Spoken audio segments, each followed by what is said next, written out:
Good morning, friends and family of friends. Happy Friday the 6th, everyone.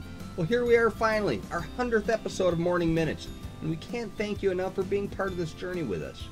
We've definitely come a long way since we started, but Belle and I still feel we're just getting started.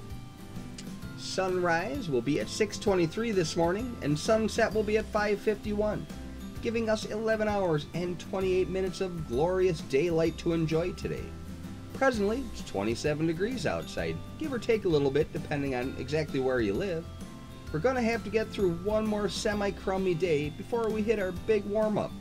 Highs are expected to hit the low 40s today with partly sunny skies. We will make it into the 50s tomorrow, and we may even hit 60 on Sunday. Boo yeah. Once again, we'll take it. Alright, moving on to birthdays. From our family of friends celebrating birthdays today, happy birthday Chad Hine, Alexis Lee, Mark Bowers Jr., and last but not least, Kimberly Horton Meitner. Our celebrity birthday shout out starts with the 7-foot center commonly known as Shaq, who was a 3-time NBA Finals MVP, 15-time All-Star selection, and 4-time NBA champion. He was drafted first overall by Orlando Magic in 1992, then went on to win the NBA MVP award with the Los Angeles Lakers in 2000, as well as 3 straight NBA championships before helping the Miami Heat win the franchise's first ever NBA championship in 2006. Shaquille O'Neal turns 48 today. Our next celebrity is best known for playing Tammy Taylor on the hit series Friday Night Lights. She later starred on the popular TV series Nashville and American Horror Story. In 2018, she began playing Deborah Newell on Bravo's hit series Dirty John. Connie Britton turns 53 today. And our last celebrity shout out is for a historic figure from the past, almost 500 years ago. He was an Italian Renaissance artist who famously painted the ceiling of the Sistine Chapel, and his many skills include sculpting, architecture, poetry, and engineering. Truly a gifted soul. Michelangelo was born on this day in 1475, passed away at the age of 88 in 1564. Alright, let's move on to some history. On this day, in 1662, it marks the beginning of the Salem witch trials when Sarah Good, Sarah Osborne, and a female slave named Tituba are accused of witchcraft. Good and Osborne denied being witches, but Tituba confessed, claiming Good and Osborne were witches acting alongside her in the service of the devil. The daughter and niece of the Reverend Samuel Parris claimed to be bewitched by Sarah Good. The young girls asserted they had been bitten, pinched, and otherwise abused. They would have fits in which their bodies would appear to be involuntarily convulsing. Their eyes rolled back in their heads, and their mouths hung open. This hysteria grew in the following months, with more than 200 people accused of witchcraft. 30 were found guilty, 19 of whom were executed by hanging, including Sarah Good. One other man, Giles Corey, was pressed to death for refusing to plead, and at least 5 people died in jail. Sarah Osborne died in prison the following May, and Tituba was eventually pardoned. On this day in 1937, a Russian cosmonaut becomes the first woman in space. 26 years later, in 1963, she flew a solo mission aboard the Soviet Vostok 6, making her the only woman to fly a solo mission in space. When asked how she would like to be rewarded for her service, she requested that the government find where her father was killed during World War II. This was done, and a monument now stands at the site. On this day in 1992, one of the first widespread computer viruses affecting DOS computers, the virus would remain dormant and only activate on March 6th each year, which happened to coincide with the birthday of the Renaissance artist Michelangelo. Thus, it was given the name Michelangelo virus. When activated, it could cause data loss by rewriting portions of the computer's hard drive and any floppy disks that were accessed. Here's a picture of a floppy disk for some of our younger viewers. Alright, and finally on this day, in 2015, NASA's Dawn space probe enters orbit around the dwarf planet Ceres. Alright, moving on to our comedy corner. I'm reading a book about anti-gravity, and it's impossible to put down.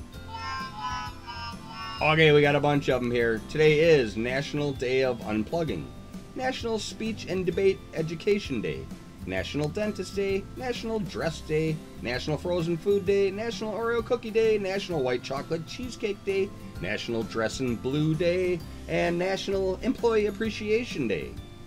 Our morning motivational is a simple but undeniable truth. Your life is a result of your choices. If you don't like your life, it's time to make some better choices. Can't argue with that. Alright, well, we couldn't come all the way to China without making a stop at the mausoleum of the first emperor of China. Looking at the faces of nearly 8,000 life-size warriors who would protect the emperor on his journey to the afterlife has been impressive and intimidating.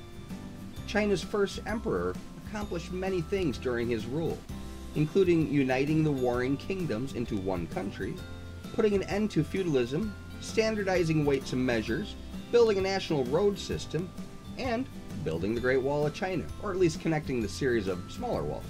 Another accomplishment was to be his resting place, a city-sized mausoleum guarded by Terracotta Warriors, approximately 8,000 of them. The Emperor's Mausoleum and Terracotta Army was discovered in 1974, when farmers uncovered the figurines while digging a well. Little did anyone know the soldiers stood guard right underneath the farmer's field for more than 2,000 years. Now a UNESCO World Heritage Site, the Grand Funerary Complex is 38 square miles. The 3 excavation pits hold as many as 8,000 life-sized, intricately carved soldiers and horses who guard the tomb and protect the emperor in the afterlife. Astonishingly, the army is made up of unique individuals. Some soldiers have top knots, while others have capes. Some wear tunics, and others wear armored vests. They have goatees, mustaches, or neither. The faces of each soldier is different. Some have suggested that they may be modeled after the emperor's real army. There are also chariots, horses, archers, and weapons. The Hung Dynasty was obsessed with achieving immortality. He sought master alchemists to create immortality pills. They thought he died from drinking the elixir of life, which would supposedly allow him to live forever, but turned out to be mercury. The existence of mercury has been proven by soil testing, but many other secrets remain since the hundreds of thousands of unpaid laborers who built it were killed before they could reveal its secrets. They too are in the mausoleum in mass graves that also contain the emperor's concubines and even his sons, who were killed during a brutal struggle when one son tried to take the throne. The story is just one in China's long history, and most intriguing history. It's not just a bunch of statues, it's an archaeological mystery shrouded in conspiracy, secrecy, and the supernatural. Well, as usual, Blind and I hope that you enjoyed this journey across the globe and back in time. We will be jumping into our virtual plane and headed to our next destination, where we'll continue this journey next week. We hope you can join us. As usual, Blind and I do appreciate the time that you spend with us each day. We love sharing what we come across with you. After all, knowledge is power. We hope you guys have an awesome weekend. Make the most of it. You have the power. You know, if you have any need for a real estate agent, Blind and I are here for you. But once again, enjoy this beautiful weekend ahead of us. You have the power, and we'll talk to you soon.